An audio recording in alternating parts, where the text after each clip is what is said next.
साहब की, तो आपको पता चलेगा कि खान साहब कितने अजीम लीडर थे।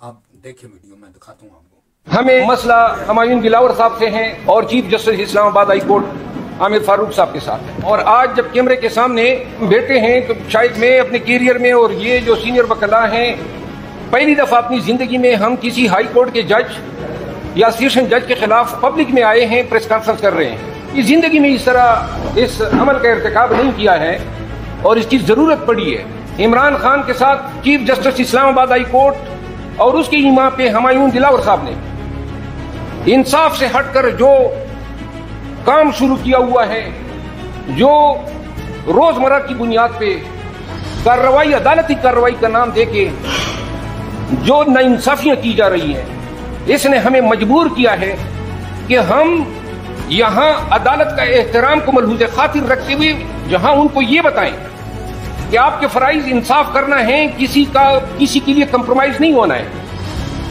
वहां हमने कौम को भी ये बताना है कि ये जज साहिबान कंप्रोमाइज हैं। और इसकी नजीरें मिलती हैं वर्ल्ड जुरिस्डिक्शन में, दुनियावी जुरिस्डिक्शन में आप जाएं तो आपको मिलेगी। अमेरिका में जॉर्जिया की सुप्रीम कोर्ट के जज को अगर आप कहते हैं कि आप इस मुकदमे में न बैठे, लॉ की जबान में इसको रिक्यूजल कहते हैं, तो वो या रिक्यूज करेगा या कहेगा कि नहीं मैं बैठता हूं। आपका कोई शक है कि वो मुतासब है, उसका कोई इंटरेस्ट है, अगर वो बैठ गया उस मुकदमे में जिसपे पार्टी ने उसको कह दिया कि आप रिक्यूजल करें, तो फिर उस पार्टी या उसके वकील को यह हक है कि पब्लिक में जाएं और आवाम को बताएं कि ऐसे जज साहिबान भी हैं जिनको आप इल्तिजाएं करते हैं कि आप हमारे मुकदमात में न बैठे, हमें आपसे अंदेशे हैं, खदशे हैं, हमें मालूम हो रहा है और आपके फैसलों से वाज़ेह हैं कि आप कंप्रोमाइज हो चुके हैं। कि ये दो जज साहिबान जो हैं ये अपने मनसब, अपने ओथ का इन्हिराफ कर चुके हैं। इन्होंने इंसाफ करने का हलफ लिया है, जिस तरह हमने ये हलफ लिया है कि हम अपने मौकिल को इंसाफ दिलाएंगे। लिहाजा अगर जज साहिबान नाराज होते हैं या वो ये समझते हैं तो हम हर किस्म के नताइज भुगतने को तैयार हैं। इसका प्राब होना चाहिए, हमारे इल्जामात का प्राब होना चाहिए। इतना हक तो है, हम इल्जाम दहिंदा हैं, आपको बता रहे हैं कि आप मुंसिफी नहीं कर रहे हैं। चीफ जस्टिस आमिर फारूक साहब ने, आपको इल्म है डेरियान केस में जजमेंट आई, इस्लामाबाद के हाई कोर्ट के वेबसाइट से उसने जजमेंट जो है डिलीट कराई, बेंच तोड़ दिया। क्यों? कहीं ऐसी नजीर है? इसके बाद एक बात होती तो हम कह देते 9 मई को खान साहब गिरफ्तार होते हैं। तमाम वकला की शेरक जो होती हैं वो अदालतें होती हैं। हम तो कहते हैं लोगों के कि अदालत में आपको देखेंगे। आपकी अदालत में आए हुए एक तालिब को हुमायूं दिलावर की अदालत में पेश करवाने के लिए, आज मैं बता दूं क्यों अरेस्ट किया जाता है। 9 मई को, क्योंकि 10 मई को कार्रवाई रखी गई थी फर्द जुर्म की, तो लिहाजा 9 मई को रेंजर के जरिए उसको हाई कोर्ट में, जिसका ये निगहबान है, कस्टोडियन है, जो सबसे बड़ा मुंसिफ है, उसकी अदालत में पंजोता साहब बैठे हुए हैं। आपने इनकी वीडियो देखी होंगी जब खून इसके चेहरे पे बह रहा है। अदालत और अदालत के तकद्दुस को पामाल करते हुए जिस गुंडागर्दी के साथ इन लोगों ने पाकिस्तान के साबिक वज़ीर आज़म को डिस्ग्रेसफुली घसीटा, वो वीडियो सामने नहीं आई। जिस तरह कमरे में उनकी तौहीन की गई, कुर्सी पर गिराया गया, उनको लाते मारी गई, उनकी इंतहाई डिसरिस्पेक्ट की गई, वो वीडियो इन्होंने चोरी कर दी। ये हाई कोर्ट में होता है, किसी अड्डे पे नहीं होता है, किसी सड़क पे नहीं होता है।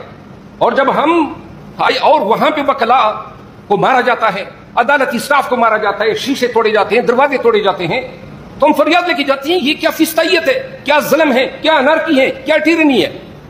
ये चीफ जस्टिस का काम नहीं था कि अपने अदालत के तकद्दुस को जो है जिन्होंने पामाल किया था उनको नोटिस करते, उनको गिरफ्तार करवाते। हजरत ने आसमानी गिरा दिया कि ना जनाब जो गिरफ्तारी की है इन हजरात ने, वो उस पर मैं मोहर सबत करता हूं। कानून तो उसी दिन आपने उसकी बेखनी कर दी, इंसाफ का तो उसी दिन आपने जनाजा निकाल दिया जिस दिन आपने इस फिस्तायत पे मोहर रकम कर दी, उसी दिन आपने अपने आप को एक्सपोज कर दिया, उसी दिन आपने अपने हलफ की पामाली की, उसी दिन आपने बता दिया कि जज भी कंप्रोमाइज होते हैं। और फिर जब उन्होंने ये किया शोषा के लिए, ड्रामेबाजी के लिए, आईजी को अभी 10 मिनट में तलब कर लें, 1 घंटे में तलब कर लें, किधर गई वो तवीनी अदालत और जो हुक्म किया था कि इसकी FIR हम दर्ज करेंगे। हमारी 30 साल शेख साहब की मुझसे ज्यादा वकालत हैं, 35 साल इस पेशे में गुजरे हैं, तमाम जज साहिबान को देखा है, کچھ زندہ ہیں، کچھ ابھی سرونگ ہیں، کچھ مر چکے ہیں. یہ عدالتی ڈرامہ بازیاں جو ہیں یہ ہم اچھی طرح سمجھتے ہیں. اس دن آپ نے یہ فیصلہ کیا، اس دن آپ نے اپنے آپ کو ڈسکوالیفائی کر دیا. یہاں پہ آپ نے ناانصافی ختم نہیں کی. ہمایوں دلاور صاحب پہ بعد میں آتا ہوں.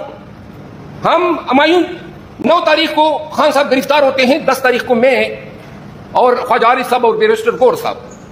ہمیں کہا جاتا ہے صبح کہ جی وہ عدالت تو پولیس لائن چلی گئی.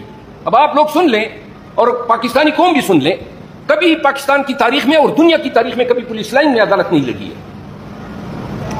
اور اگر سیکیورٹی کی وجہ سے کہیں پر مجبوری ہے تو 452 ضابطۂ فوجداری کہتا ہے کہ وہ جج جس کی عدالت کا کیس ہے وہ تحریری طور پہ رضامندی دے گا کہ گورنمنٹ کے اس حکم نامے کے ساتھ یہ سیکیورٹی ریزن کی وجہ سے اس کو شفٹ کیا جاتا ہے. کوئی رضامندی انہوں نے نہیں کی. اور صبح میں پتہ چلتا ہے کہ جناب خان صاحب کو پولیس لائن میں ایک پولیس افسر کے گھر جو اس کا ریزیڈنس تھا اس کو عدالت میں ڈکلیئر کر کے پیش کیا جائے گا. ہم گئے، میں گیا وہاں، جناب علی بڑی مشکل سے پہنچے. جب ہم وہاں پہ جاتے ہیں تو سب سے پہلے میں نے اعتراض اٹھایا اس کے سامنے کہ یور آنر یہ عدالت کس طرح ہو گئی ہے؟ پولیس لائن میں ایک تھانے دار یا پولیس افسر کے گھر کو آپ پاکستان کے سابق پرائم منسٹر کے ٹرائل کر رہے ہیں. کیا آپ نے کنسنٹ دی ہے؟ یہ ان ریکارڈ ہے، ہم نے ریٹن میں لکھا ہوا ہے. اس نے کہا مجھ سے کنسنٹ نہیں دی گئی. اور اس پہ میں جب پولیس لائن سے باہر نکلا تھا اور جب میں نے میڈیا ٹاکس کی تھی تو اسی دن بھی میں نے یہ بات کی تھی. تو سب سے پہلے عمران خان کے ٹرائل پولیس لائن میں ہوتے ہیں کہ آپ اپنی مرضی کی جگہ چنیں، لیکن وہ جگہ چنیں جو پروسیکیوشن کی نہ ہو، جو پولیس کی نہ ہو، کہ وہ تو ہمارے مدعی ہیں، وہ تو ہمارے خلاف گواہ ہیں. یہ جناب علی ہو جاتا ہے. اب عدالت میں کارروائی شروع ہو جاتی ہے. ہمایوں